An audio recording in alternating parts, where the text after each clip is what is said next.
રાજ્યમાં ભ્રષ્ટાચારનો વ્યાપ વધી ગયો છે। સાંસદ દ્વારા આ પ્રકારનો એકરાર કરવામાં આવ્યો છે। ખુદ સાંસદે જ કર્યો છે તંત્રના ભ્રષ્ટાચારનો ખુલાસો।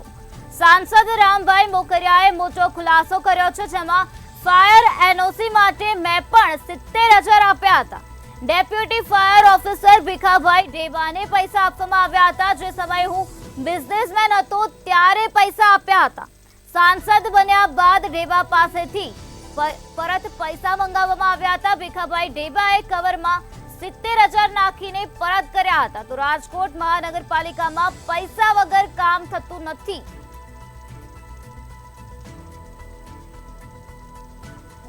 રાજ્યમાં ભ્રષ્ટાચારનો વ્યાપ વધી રહ્યો છે તેવો સાંસદનો એકરાર સામે આવ્યો છે, જેમાં સાંસદ રામભાઈ મોકરિયાએ મોટો ખુલાસો કર્યો છે। ફાયર એનઓસી માટે મેં પણ 70,000 આપ્યા હતા તેવો એકરાર રામભાઈ દ્વારા કરવામાં આવ્યો છે। તો ડેપ્યુટી ફાયર ઓફિસર ભીખાભાઈ ડેબા અને રામભાઈ મોકરિયાએ પૈસા આપ્યા હતા। જે સમયે હું બિઝનેસમેન હતો ત્યારે પૈસા આપવામાં આવ્યા હતા। સાંસદ બન્યા બાદ ડેબા પાસેથી પૈસા પરત મંગાવવામાં આવ્યા હતા। તો ભીખાભાઈ ડેબાએ કવરમાં 70,000 નાખીને પરત કર્યા હતા। આજ મુદ્દે વધુ માહિતી આપવા માટે આપણી સાથે સંવાદદાતા ધ્રુવ કુંડેલ જોડાઈ ગયા છે। જે ધ્રુવ, રાજ્યમાં ભ્રષ્ટાચારનો વ્યાપ વધી ગયો છે। સાંસદ રામ મોકરિયા દ્વારા આ પ્રકારનો એકરાર કરવામાં આવ્યો છે, શું છે વધુ વિગત? ચોક્કસથી રાજ્યમાં ભ્રષ્ટાચારનો વ્યાપ તો ક્યાંક વધેલો જ છે, અને આ જ ભ્રષ્ટાચાર છે તે ક્યાંક જે સામાન્ય લોકો હોય, જે ગરીબ વર્ગના જે લોકો છે તેઓને આ સતાવી રહ્યો છે। મહત્વની બાબત એ છે કે આ એક એકરાર છે તે રાજ્યસભાના સાંસદ રામ મોકરિયાએ પણ કર્યો કે તેમની પાસેથી પણ 70,000 રૂપિયાની લાંચ છે તે લેવામાં આવી હતી। 70,000 રૂપિયાની લાંચ છે તે બીજે ઠેબા એટલે કે ભીખાભાઈ ઠેબાએ, કે જે પોતે નાયબ ફાયર ઓફિસર છે, તેઓએ આ લાંચ લીધી હતી। ચોક્કસથી એક કામ કરવા માટે આ લાંચ છે તે આપવામાં આવી હતી। એક સવાલ ઉભો થઈ રહ્યો છે કે શું દરેક કામમાં અધિકારીઓ લાંચ લે છે કે કેમ? આ સવાલ ક્યાંક લોકોને પણ ઉભો થઈ રહ્યો છે, કારણ કે લોકો પાસેથી તો આ પૈસા છે તે અધિકારીઓ ઉઘરાવે જ છે, પણ સાથે સાથે જો વાત કરીએ તો આવા જે રાજકારણીઓ હોય છે તેમની પાસેથી પણ ક્યાંક ને ક્યાંક આવા જે લાંચ છે તે લેવામાં આવે છે। જ્યારે બિઝનેસમેન હતા રામભાઈ મોકરિયા, તેમને ક્યાંક એક એકરાર કર્યો કે તેમની પાસેથી 70,000 રૂપિયાની લાંચ માંગવામાં આવી હતી। એનઓસી ને લઈને તેમને ક્યાંક આ લાંચ છે તે આપ્યા પણ હતા।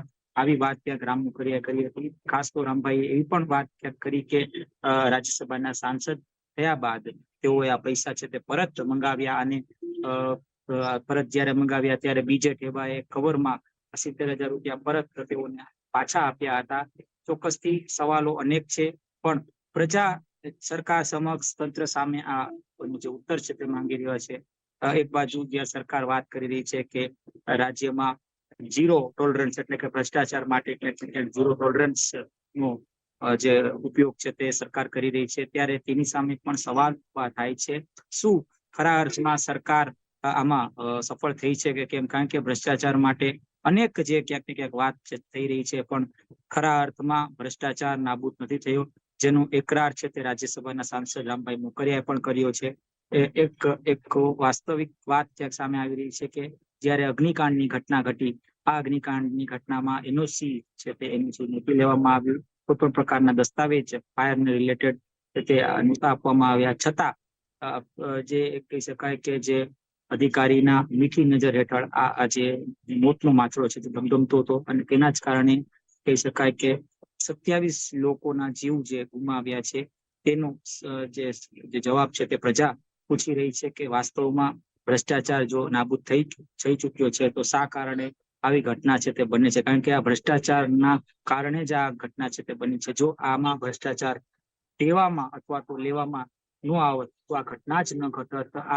આ ક્યાંક મંતવ્ય પણ આ સવાલ પૂછી રહ્યો છે, ક્યાર સુધી આ પ્રકારના ભ્રષ્ટાચારના કારણે અનેક જીવ પોતાનું જે જીવન છે તે ગુમાવશે? આવી વાત ક્યાંક સામે આવી રહી છે। ત્યારે ચોક્કસથી એવું કહી શકાય કે લાંચ એટલે કે જે સરકારી ભાષામાં કહીએ તો મીઠી જીભ ને જ્યાં સુધી રોકવામાં નહીં આવે ત્યાં સુધી આ પ્રકારની જે ઘટનાઓ છે તેનું પુનરાવર્તન થતું રહેશે। જી ધ્રુવ, સમગ્ર માહિતી આપવા બદલ આભાર। આ પ્રકારે સાંસદ રામભાઈ મોકરિયાએ જ મોટો ખુલાસો કર્યો છે, જેમાં ફાયર એનઓસી માટે તેઓએ 70,000 આપ્યા હોવાની કબૂલાત કરી છે. ડેપ્યુટી ફાયર ઓફિસર ભીખાભાઈ ઢેબાને પૈસા આપવામાં આવ્યા હતા. જે સમયે હું બિઝનેસમેન હતો ત્યારે પૈસા આપ્યા હતા. તો સાંસદ બન્યા બાદ ઢેબા પાસેથી પૈસા પરત માંગવામાં આવ્યા હતા. ભીખાભાઈ ઢેબાએ કવરમાં 70,000 નાખીને પરત કર્યા હતા. રાજકોટમાં મહાનગરપાલિકામાં પૈસા વગર કામ થતું નથી તેવું સ્પષ્ટપણે આ ચિત્ર પરથી નજરે પડી રહ્યું છે. ખુદ સાંસદે આ પ્રકારનો એકરાર કર્યો છે. રામભાઈ મોકરિયાએ આ પ્રકારે પૈસા આપ્યા હતા. ભ્રષ્ટાચારનો ખુલાસો થઈ ગયો છે. સાંસદ રામભાઈ મોકરિયાએ મોટો ખુલાસો કર્યો છે. તો ફાયર એનઓસી માટે તેઓએ પૈસા આપ્યા હતા 70,000 રૂપિયા. ડેપ્યુટી ફાયર ઓફિસરને પૈસા આપવામાં આવ્યા હતા. ડેપ્યુટી ફાયર ઓફિસર ભીખાભાઈ ઢેબાને પૈસા આપવામાં આવ્યા હતા.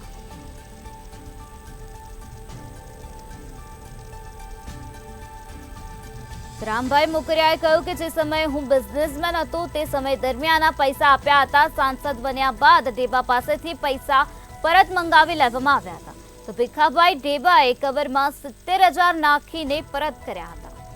આ પ્રકારે સ્પષ્ટપણે ભ્રષ્ટાચાર અહીં જોવા મળી રહ્યો છે અને ભાજપના અગ્રણી નેતા સાંસદ રામ મોકરિયાએ જ આ પ્રકારનો એકરાર કર્યો છે. સાંસદ રામભાઈ મોકરિયાએ આ પ્રકારનો મોટો ખુલાસો કર્યો, જેમાં ફાયર એનઓસીનું કામ માટે તેઓએ આ પ્રકારે 70,000 રૂપિયા ડેપ્યુટી ફાયર ઓફિસરને પધરાવ્યા હતા. તો ડેપ્યુટી ફાયર ઓફિસર ભીખાભાઈ ઢેબાને પૈસા આપવામાં આવ્યા હતા. તેઓએ કહ્યું કે જે સમયે હું બિઝનેસમેન હતો તે સમય દરમિયાન મેં પૈસા આપ્યા હતા અને સાંસદ બન્યા બાદ ઢેબા પાસેથી પૈસા પરત મંગાવી લેવામાં આવ્યા હતા.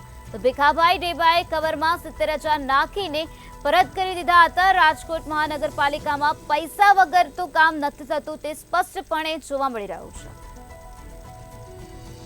રાજ્યમાં દિવસે ને દિવસે ભ્રષ્ટાચારનો વ્યાપ વધી રહ્યો છે, ત્યારે સાંસદનો આ પ્રકારનો એકરાર સામે આવ્યો છે, જેમાં સાંસદે પોતાનું કામ કરાવવા માટે 70,000 રૂપિયાનો ભ્રષ્ટાચાર આચર્યો હોવાની વિગતો સામે આવી છે.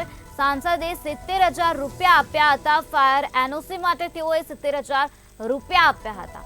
ડેપ્યુટી ફાયર ઓફિસર ભીખાભાઈ ઢેબાને પૈસા આપવામાં આવ્યા હતા.